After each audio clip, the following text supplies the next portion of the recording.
Bismillahirrahmanirrahim. Assalamualaikum warahmatullahi wabarakatuh dan selamat sejahtera tuan-tuan dan puan-puan yang dikasihi sekalian. Pada petang ini kita akan belajar cara nak interface Arduino. Macam biasa kita akan belajar mengenai satu kaedah bagaimana kita nak gunakan apa yang dipanggil sebagai infrared sensor. Okey, yang ada di sini bersama saya adalah infrared sensor. So infrared sensor ni ada 3 pin seperti mana yang anda tahu. Kita ada out, ground dan juga VCC. So kita akan interface perkara ini. Pertama kita masukkan VCC pada satu connector, female connector ni. Kemudian kita masukkan ground yang warna hitam ni, dan warna kelabu ni kita masukkan pada out. Okey, nak interface dia mudah je. Kita akan masukkan macam biasa. Yang pertama sekali yang warna hitam ni kita akan masukkan ke ground, dan yang warna putih ni kita masukkan kepada 5 volt Arduino. Okey, dan warna kelabu ni adalah digital output. Kita akan masukkan di mana-mana digital pin. Untuk ini saya masukkan di digital pin 2 . So kalau kita tengok di sini, kita ada yang warna putih akan bersambung pada 5 volt, yang warna hitam akan bersambung pada ground, dan digital pin yang berada pada sensor berwarna kelabu ni akan disambung pada nombor 2. Dan macam biasa saya akan gunakan interface LCD 16x2, di mana kita ada ground, kita ada VCC, SDA dan SCL. Okey. Kelabu dan hitam ini adalah VCC dan juga ground saya. Saya akan sambungkan VCC dan ground saya pada 5 volt dan ground macam biasa juga. Okey. Arduino Uno saya ini telah dimodify . So dia ada 2 connector kat sini. Kalau tak ada anda boleh pakai breadboard . Tapi basic dia adalah sama. Okey, kemudian kita ada apa yang dipanggil sebagai SDA dengan SCL. SDA dengan SCL diwakili oleh wire yang berwarna merah dan oranye, di mana oranye adalah SDA dan merah adalah SCL. Saya akan sambungkan kepada A4 dan juga A5 pada Arduino Uno . Interface ni sama je kalau anda gunakan juga untuk aspek-aspek lain seperti Arduino Nano ataupun Arduino Mega. Anda kena check lah pada digital pin yang sesuai untuk SDA dan SCL nya. Okey, kita dah siap interface dengan kita punya Arduino bersama dengan kita punya sensor. Jadi selepas ni kita akan coding sensor ni accordingly. Kita akan belajar macam mana nak coding sensor ni supaya kita boleh mengetahui apa yang akan berlaku pada sensor. Okey. So tanpa buang masa, mari kita pergi kepada part coding.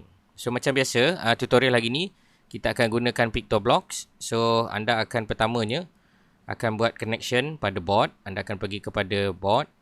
Okey, anda akan pilih board anda, Arduino Uno, dan anda akan pilih kepada butang yang dipanggil sebagai connect. Okey. Okey, di butang connect ni saya akan pilihlah connection yang berkaitan dengan Arduino saya. Okey, kemudian saya akan proceed kepada mode. Okey, mode, pergi pada upload mode. Okey, kemudian anda boleh mulakan membuat coding. Okey, kita akan mulakan coding ni dengan pergi kepada Arduino Uno. Di sebelah kiri ni kita ada Arduino Uno. Ambil when Arduino startup head. Okey, ini adalah startup permulaan untuk setting Arduino kita. Kemudian kita ambil juga control. So control saya akan ambil satu forever loop. Dan satu lagi adalah if else. Dekat bawah ni kita ada if else. Kita ambil lagi satu if else. Okey, selesai. Selepas dah selesai, maka anda akan proceed kepada yang kedua. Lagi satu, anda pergi balik ke Arduino Uno. Tapi kali ini kita akan belajar read digital status. Kita akan gunakan read digital status. Dan saya akan gunakan digital pin. Okey, digital pin yang saya akan gunakan adalah digital pin 13. Okey, ini tujuan saya ambil dulu sebab saya akan susun kemudian untuk tuan-tuan dan puan-puan faham layout dia, sebab saya perlu zoomkan sikit supaya anda jelas apakah kaedah dia. Okey, pertama saya akan masukkan digital pin dan saya akan masukkan juga read Arduino status digital pin at number 2 sebab saya setting kat number 2 tadi. Okey, kemudian anda akan tengok kat sini selepas kita set digital pin number 2, kemudian digital pin ini akan menyala high .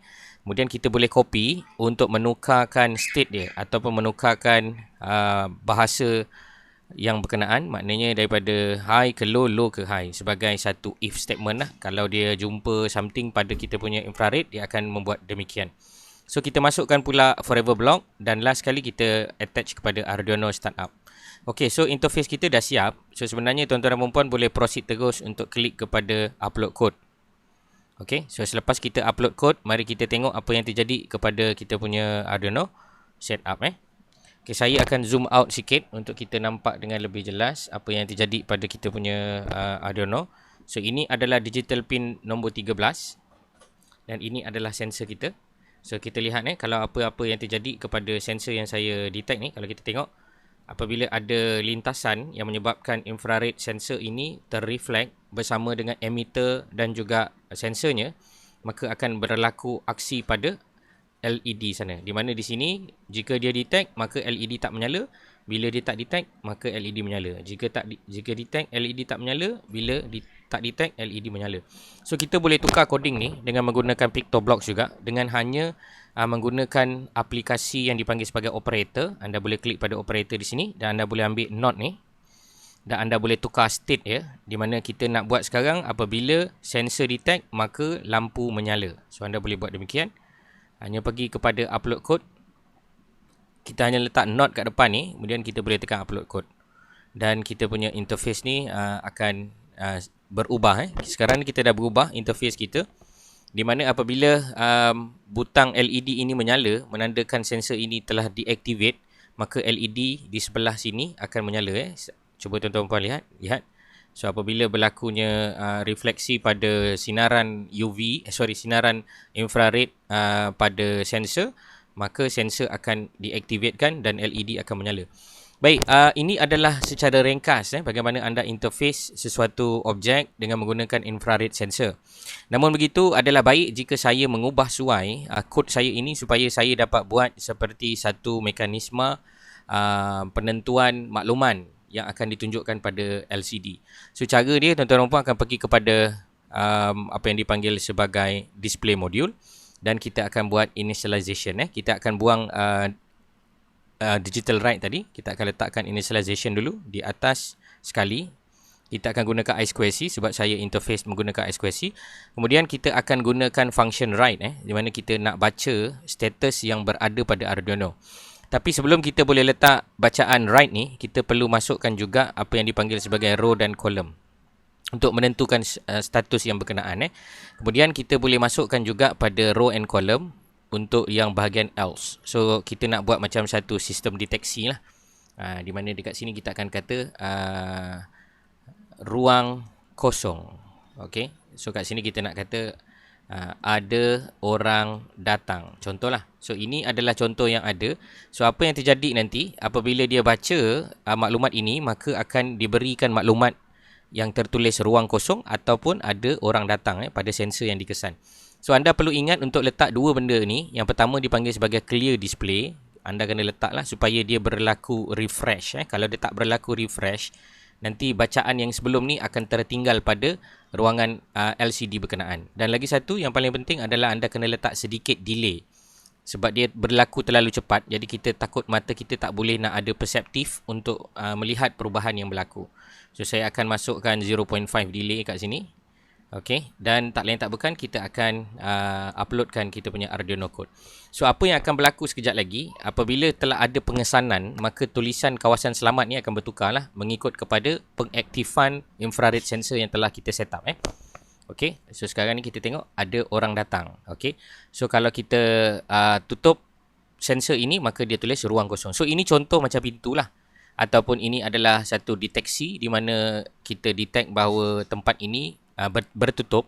Kemudian apabila ada mekanisme membuka pintu sebagai contoh, maka akan ada indikator mengenai ada orang datang. Kemudian pintu balik ditutup. So ruang kosong. So itu adalah contoh mekanisme bagaimana berinteraksi dengan hanya menggunakan infrared sensor bagi tujuan yang berkenaan.